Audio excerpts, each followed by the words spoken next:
السلام علیکم ورحمۃ اللہ وبرکاتہ۔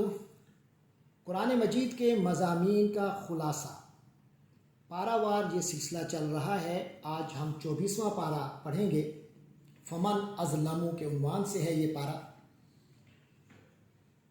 اس پارے میں ہم دیکھتے ہیں کہ 3 صورتیں ہیں قرآن مجید کی۔ ایک سورۃ الزمر ہے جو گزشتہ پارے سے چل رہی ہے اور یہاں اس کا بقیہ حصہ ہمیں ملے گا۔ اس کے بعد سورۃ المؤمن مکمل اسی پارے میں ہے۔ پھر سورۃ حامیم السجدہ ہے جس کی ابتدا اس پارے 24 سے ہوتی ہے اور اختتام اس کا تکمیل 25ویں پارے میں ہوگی۔ تو اس میں جو سورۃ الزمر کی آخری 44 آیات ہیں وہ تقریباً 5 رکوعوں پر مشتمل ہیں، اور اس کے بعد سورۃ المؤمن کی 85 آیات پر 9 رکوع مشتمل ہیں، اور پھر سورۃ حامیم السجدہ کی ابتدائی 46 آیات ہیں جو 2 آیات زائد 5 رکوع بنتے ہیں۔ اس طرح 24 پارے میں مجموعی طور پر 169 آیات 19 رکوع ہیں۔ تو شروع کرتے ہیں سورۃ الزمر کو، اس کے آخری حصے میں جو 44 آیات کا ہے، آیت نمبر 32 سے 75 تک۔ تو اس حصے میں ہمیں 3 نکات نمایاں ملتے ہیں۔ نمبر 1، اللہ تبارک و تعالیٰ کی ربوبیت کا بیان۔ نمبر 2، اللہ کی رحمت کی وسعت کا بیان۔ اور نمبر 3، قیامت کے مختلف مناظر، جنتیوں اور جہنمیوں کی اپنے اپنے ٹھکانے میں داخلے کی کیفیت ہمیں نظر آتی ہے۔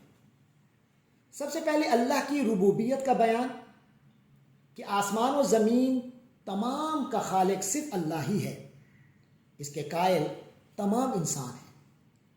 نمبر 2، اللہ کی رحمت کی وسعت کا بیان۔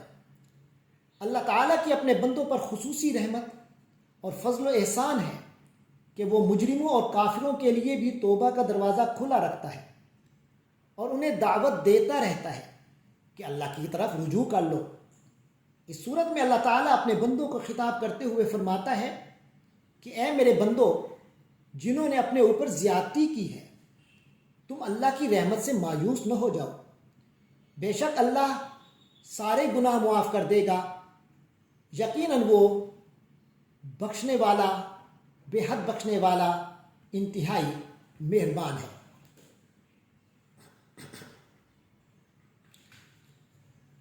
تیسرا نقطہ جو ہمارے سامنے آتا ہے وہ قیامت کے مختلف مناظر، جنتیوں اور جہنمیوں کی اپنے اپنے ٹھکانوں میں داخلے کی کیفیت۔ اس صورت میں قیامت کے مختلف مناظر بیان ہوئے ہیں۔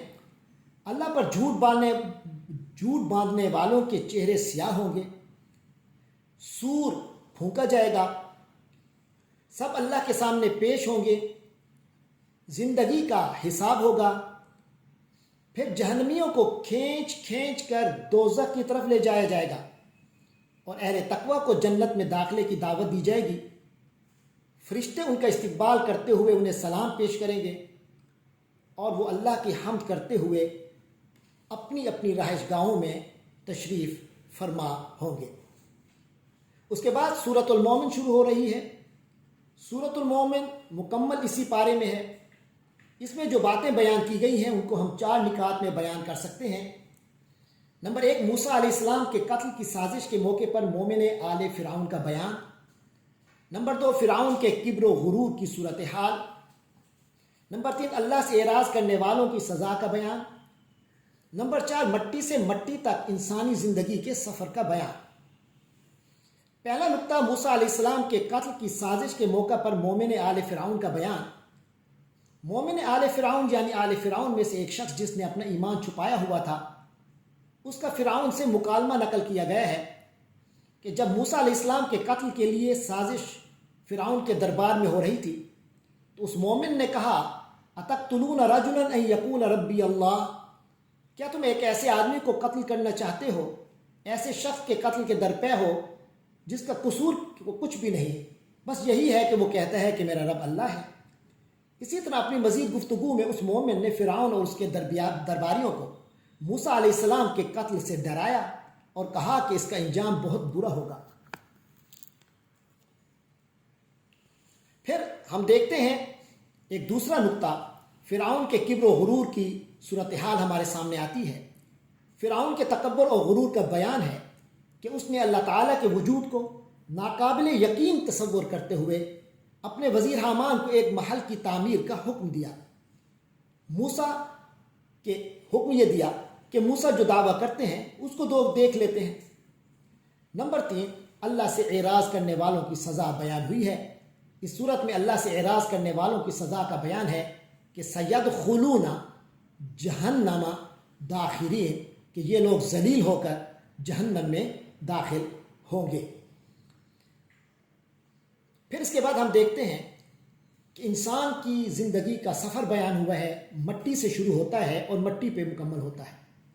انسان کی تخلیق کا بیان آیا ہے کہ وہ اپنی اصل میں مٹی تھا، پھر نطفہ بنا، پھر علقہ بنا، پھر ایک بچے کے طور پر اس کی پیدائش ہوئی، پھر جوان ہوتا ہے، پھر بوڑھا، یہاں تک کہ مر جاتا ہے۔ تو گویا یہ مٹی سے مٹی تک کا سفر بیان ہوا ہے۔ اس کے بعد تیسرا اور آخری حصہ ہمارے سامنے آتا ہے جو حامیم السجدہ کی صورت میں ہے۔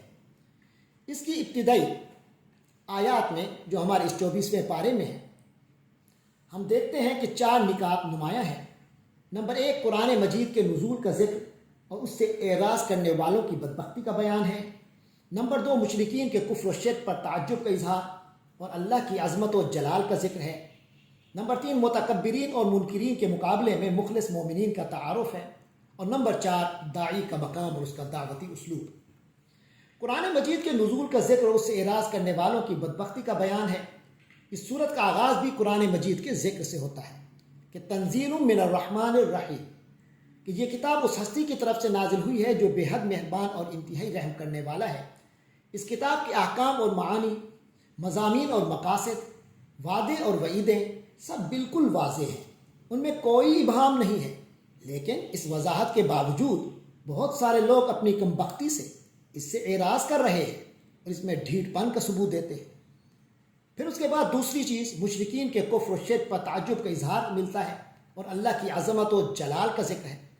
اس صورت میں مشرکین کے کفر و شرک پر تعجب کا اظہار ہے جو اللہ کی عظمت و جلال کا مشاہدہ کرنے کے باوجود اس کا انکار کرتے ہیں۔